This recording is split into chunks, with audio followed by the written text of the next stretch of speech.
What's going on, everybody? Eric Lindquist at Stochastic here on the OddsShopper Golf Channel, coming to you with another edition of Lindy's Best 9 Bets. Hit that like button, subscribe button, notification bells will get going. Goes a long way for me on this video, goes a long way for you. You become a prize whenever great betting content is going live here at a little neck of the YouTube woods. Let's review last week first. We had the first ever edition, and it was successful, up 2.3 units. I would like to just slam every single week. Minwoo Lee didn't hit any of the outrights top 10 market, but we smashed going up against Danny McCarthy. We won every single head-to-head. Shane Lowry over Sung Jae, Chris Kirk over Matt Kuchar, and Minwoo Lee against Danny McCarthy. So those were successful. That makes me feel good to know that we're off to a good start here. I've got 9 plays again for you once again. We've got the scorecard at that bottom bar. You simply follow along there at home as I go through it, but we're going to start, as always, here in the head-to-head market, then the make-miss-cut, which should just be called the miss-cut segment this week, and then to the outright market. We're looking at top 10s. We're looking at one outright that I've got for you, but hopefully we can hit one of those in the next couple weeks. That's kind of the way golf betting works, but in the meantime, sustaining ourselves by playing those head-to-head markets, the make-miss-cut sections. Honda was really, really great. Hopefully we can continue that trend here at the Arnold Palmer Invitational. So with that, let's get ourselves to the picks, shall we? All right, we go to hole 1, Shane Lowry. I like him. We're running it back against Cam Young. Let's talk about weather right off the bat, shall we? Looks like on windfinder.com, it could get brutal on Friday. We're talking 20-mile-an-hour sustained, up to 30-mile-an-hour gusts. And while ball striking will still really, really matter, with the firmness and fastness of these greens, when you inevitably miss some greens in these conditions, you better be able to grind it out. And that, my friends, is why Shane Lowry beating Cam Young straight up comes into play for me. And look, I love Cam Young. He's exciting. He's composed. He beats the piss out of the golf ball, but he's got stone gargoyle hands. How about that for an analogy? At the moment, losing strokes around the green in 4 straight. The putter has been ice cold the past 3. Ball striking has routinely been up to snuff, especially off the tee, but so has Shane Lowry's. So I'm getting an equally good ball striker at the moment with the way better short game in Lowry. What's not to love? So get ready for a little bit later in the program when I break down his stats and profile, that being Lowry, but we're going to short Young based on Friday's 20-mile-per-hour winds. Lots of ways this can go wrong for him as he's the favorite in this matchup. So go Lowry for a full unit, the now Floridian, former Irishman, firing it up, plus 128 over on FanDuel. Half a unit. To hole number 2, and we're doubling down against Cam Young here with a player I think is on the up and up, Tommy Fleetwood. Now, he made the cut at the Genesis, finished 20th there. Very, very nice. We saw a miscut at Phoenix. That wasn't so great. 4th at the CJ Cup starting in the fall last year. He was playing over in Europe for most of it, but I just like what I'm seeing with the approach. And when you look at a golf course like this where long irons come into play, more 200-yard plus approach shots than you get on any other golf course, it would seem, you're looking at US Open type conditions, US Open type length, and he has excelled in those kind of conditions over the course of his career. So another plus money play. Again, I'm looking for Cam Young to be the guy who ends up sinking a lot of people this week. I love him as a player. He's a great ball striker. There's no doubt about it. But the around the green game has just been broken of late. Makes it a pretty easy ask for me to go to another guy getting plus money. Tommy Fleetwood, another half unit. And to hole number 3, we're going to the big boys up top, the favorites in this golf tournament. You can put Scotty Scheffler in the conversation too, but Rory McIlroy versus Jon Rahm. And why would you want to play with fire like this, Eric? Why would you even entertain this? Well, Rory McIlroy, if you were to come up with a golf course that was just designed for him in this spot, that's pretty much what you're looking at Bay Hill being. And during the course of his career, he's been awesome at the Arnold Palmer. We have not seen him finish outside of the top 13 since 2017. That is 6 straight events with 4 top 6s slammed into the middle of it. He's so good on the approach, off the tee here. If he is positive with the putter, you got to be thinking he's in top 3, top 5 contention. And of course, Jon Rahm on the other side is just been electric. He has now won 3 of his last 5 events on tour with a 3rd and a 7th, not to besmirch either of those finishes, but Rory McIlroy on this golf course with his amount of experience as opposed to Rahm, who has played the Arnold Palmer, pretty average by his standards, a miscut, a 10th and a 20th in his last 3 events. I feel like Rory getting minus 102 on a golf course he has more familiarity with and more success with makes a lot more sense. So It's basically a coin flip with the books. I have this a little bit closer to 55, 56%, so that's good enough. We're grinding out another small edge here, half unit to round it out here, a half unit on every single head-to-head going down the board. To hole number 4, we're going to Cam Young to miss the cut, and if you listen to my breakdown of Lowry versus Young, this shouldn't come as much of a surprise. Young is impressive, I admitted that. Normally someone I like to back for his ball striking profile. And maybe if it's so brutal out there and everybody's grinding, he can be the one to steady the ship by hitting 14, 15, 16 greens in regulation.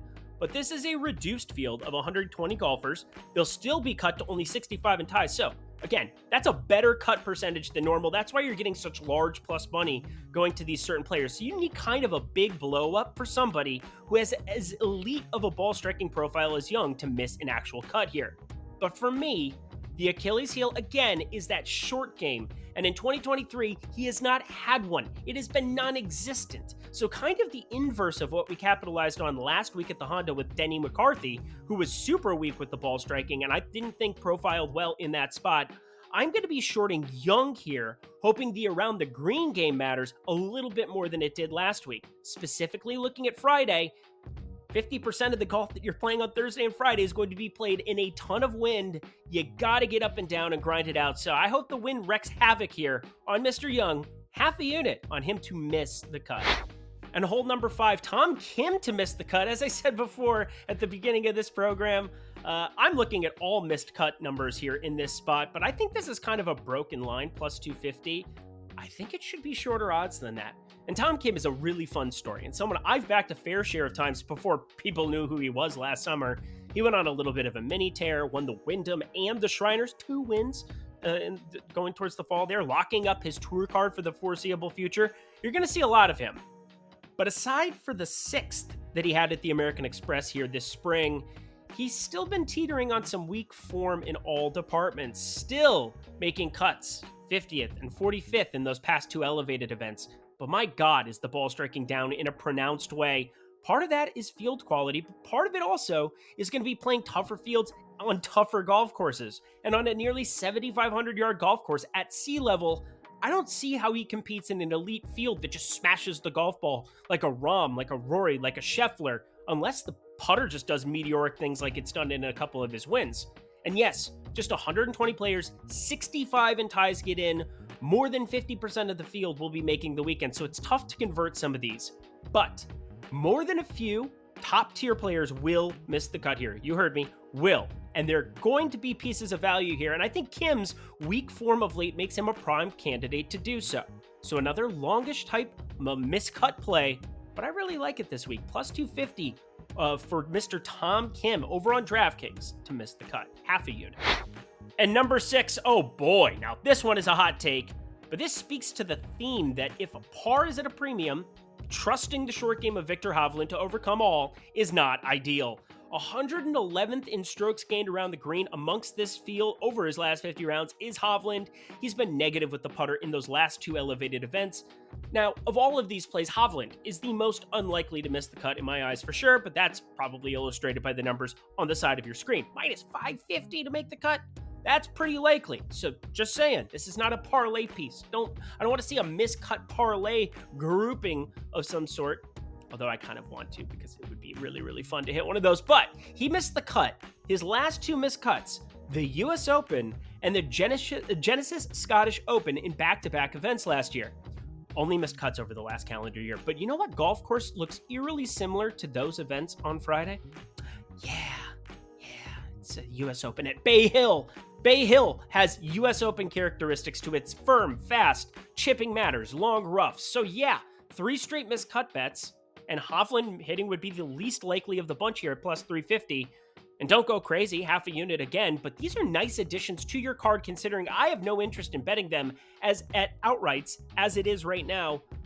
Maybe they miraculously find chipping over the weekend, but I don't think so. Don't think they're going to make it to the weekend. At least one of them hits, we're just fine. So, rounding out the card in the make miscut section with a miscut for Viktor Hovland. If you haven't signed up for DraftKings, this is the best opportunity you're going to get to do so from here on out, I can tell you that much. You bet $5, you get yourself $150 when a moneyline play hits, and I'm looking in the college basketball street.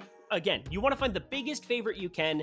That is Mississippi State against South Carolina. They are 15.5-point favorites tonight, that being Tuesday night, minus 1,700. If you're listening to this on Wednesday, it's all right. Find the biggest favorite on the board. Simply sign up in the video description box below. Takes you all of like a minute to do so. Put $5 on the money line of Mississippi State or the biggest favorite you see on Wednesday and win yourself $150 right now over at DraftKings to utilize for all the golf betting for this weekend. If you have a gambling problem, please call 1-800-GAMBLER. All right, 3 more picks to go. Let's get to it. We head to the futures and outrights, and I took him in that Cam Young head-to-head, and I'm going to be going to the Sweet Chip and Irishman. Sassenach. I don't think anybody gets that reference, but Shane Lowry to top 20. Nothing crazy, as the class of the field is 10,000 times better than what he faced last week. Might be higher, give or take a few. Last week at the Honda, Shane Lowry played great. No doubt about it, but the class of the field is better. But with the wind I'm expecting Friday and into the weekend, around the green game plus iron combination for Shane Lowry cannot be denied. Plus, if he was remotely competent at any point with the putter last week, he's going to have an even better finish than what we had there at the 5th at the Honda, or the 14th he had at the Genesis the week before. Also lost strokes with the putter. Plus, I'm getting 2-1 on a player with that kind of touch, that kind of acumen, that kind of course history, lives in the area, and who has dominated strokes gained tee to green in 4 of his past 5 events. And not just light domination. We're talking like 6 strokes or better in all of his past 4 of his past 5 events. Yeah, I want him at this number. I need him at this number. So bring the wind, as the Open Championship winner of days of yore has shown no problems handling tough conditions in the past. Plus 220? Give me that one. Shane Lowry to top 20. I don't even know what to say about this one, but I'm telling you, the former golden boy of golf is starting to show signs that he is back, which leads us to hole number 8. I am looking at him to top 10 at this golf tournament at the Arnold Palmer at Bay Hill. I mean, it's been a long time coming. 2014 is when he really busted onto the scene. That was 9 years ago. Look at me doing math. Ridiculous. He finished top 5 in all 4 majors that calendar season. Just a ridiculous feat. But the last of his 5 wins on the PGA Tour was over 3 years ago at the Waste Management in 2019. And his 2020 through 2022 seasons were so brutal it just hurts your soul. Until a surprise finish at the Zozo at the tail end of last year. And while we don't have strokes gained data for that tournament, what we do have is strokes gained data for every tournament he's played in 2023, and it looks good. Some inconsistencies in some spots for sure, but positive with the irons in all 5 tournaments. 3 or more strokes gained with the approach in 4 of those. 4 or more strokes gained approach in 3 straight. Unsurprisingly, that's resulted in 3 straight top 20s for him, and if the around the green game syncs up with the driver for 1 week, there's actually win equity backing Fowler in this spot. Of course, with the quality of this field, I think there are better outright plays on the board than Fowler, and I'm not looking to sprinkle in too many long shots here, but in the top 10 market, I can get on board with the former Players Championship winner. It may be a tad aggressive, but the plus 600 payout for a top 10 instead of plus 250 to top 20 is worth the risk to me. So keep doing your thing, Ricky. Iron play, iron play, iron play, long iron play here at Bay Hill especially. Just bring some other part of your game for the ride, please. Rickie Fowler to top 10 at these odds. One of my favorites, if not my favorite play on the week. And now to the final hole on the card, and I really cannot believe I'm about to say this. I just recommended Rickie Fowler to top 10 for God's sakes, but this is crazier. I actually like Jason Day at 31-1 on FanDuel as my bet to win this golf tournament. Now, do I think he's my pick to win it? Like if you made me pick to save my life? Of course not. But the odds to bet Jon Rahm, Rory McIlroy, or Scottie Scheffler properly reflect them being those favorites. So I'm looking to sprinkle in the Will Zalatoris, the Tony Finau's, players with serious win equity, but 2.5 to 3 times the reward for getting that W if you're right. Now, I cannot remember the last time I bet Jason Day. It's been an eternity, years I can tell you. But he has done some serious work reconstructing his golf game. And for the first time in a very long time, he looks healthy.